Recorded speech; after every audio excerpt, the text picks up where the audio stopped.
தோழமைகள் அனைவருக்கும் என்னுடைய வணக்கத்தை தெரிவித்துக் கொள்கிறேன். நான் உங்கள் தோழி நகச்சித்ரா. எல்லாரும் சேர்ந்து ஹோட்டல் போய் இன்னைக்கு லஞ்ச் சாப்பிடலாமா? இல்ல நான் சாப்பாடு கொண்டு வந்துட்டேன், எனக்கு வேண்டாம், நீங்க போறதுனா போயிட்டு வாங்க. சரி, ஓகே, நாம இந்த மந்த் எண்டு இல்ல வீக் எண்டாவது நம்ம அட்லீஸ்ட் லோக்கல்ல இருக்கக்கூடிய ஏதாவது ஒரு இடத்துக்காவது நம்ம வந்து ஒரு டூர் மாதிரி போயிட்டு வரலாம். இல்ல என்னால வர முடியாது, மந்த் எண்ட் ஆயிடுச்சு. சரி, ஓகே, அட்லீஸ்ட் நம்ம ஒரு சினிமாவாவது போலாம்.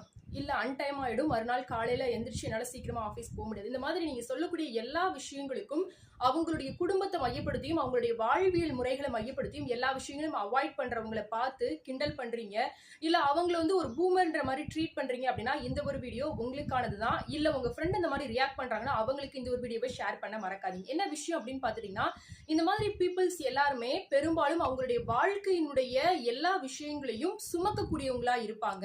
சோ வந்து தன்னுடைய குடும்ப பாரத்தை சுமப்பவர்களுக்கு தான் தெரியும் தான் தடம் மாறினால் தன் குடும்பம் தடுமாறிவிடும் என்று. அதனால அவங்களுடைய குடும்பம் எந்த இடத்திலையும் தான் தடமாறக்கூடிய ஏதோ ஒரு சின்ன விஷயத்தெல்லாம் கூட தன்னுடைய என்ஜாய்மெண்ட்ஸ்ல ஏதோ ஒரு அமௌண்ட் அவங்க செலவு பண்ணிட்டா கூட அந்த ஒரு துண்டு விழுந்துரும் அப்படின்னு சொல்லுவாங்க. அதாவது ஏதாவது ஒரு இடத்துல பண பிரச்சனை வந்துருமோ, சோ அதுக்காக நம்முடைய விஷயங்களை சாக்ரிஃபைஸ் பண்றதுல தப்பு இல்லை அப்படின்னு சொல்லிட்டு அவங்களுடைய எல்லா விஷயங்களையும் ரொம்பவே வந்து ஸ்ட்ரிக்டா அவங்களுடைய வாழ்க்கையே வந்து இப்படிதான் இருக்கணும்னு சொல்லிட்டு கோடு போட்டு வாழக்கூடியவங்க. சோ அப்படிப்பட்டவங்களை எந்த விதத்திலையும் கஷ்டப்படுத்தாதீங்க. அவங்களுடைய சூழல்களை புரிஞ்சு கொண்டு அவங்களால எந்த மாதிரியான என்ஜாய்மெண்ட்ஸா உங்களோட பண்ண முடியும் அப்படின்ற விஷயங்களை யோசிச்சு அவங்களையும் அவங்களுடைய எல்லா வித விஷயங்களையும் சந்தோஷப்படுத்துங்க.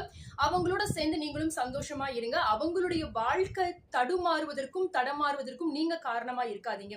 இந்த ஒரு வீடியோ உங்களுக்கு யூஸ்ஃபுல்லா இருந்துச்சு அப்படின்னா உங்க ஃப்ரெண்ட்ஸ் அண்ட் ஃபேமிலிஸ்க்கும் ஷேர் பண்ணுங்க. மறக்காம சேனலை சப்ஸ்கிரைப் பண்ணுங்க. இது போல நிறைய பதிவுகளுக்கு கமெண்ட்ல சொல்ல மறக்காதீங்க.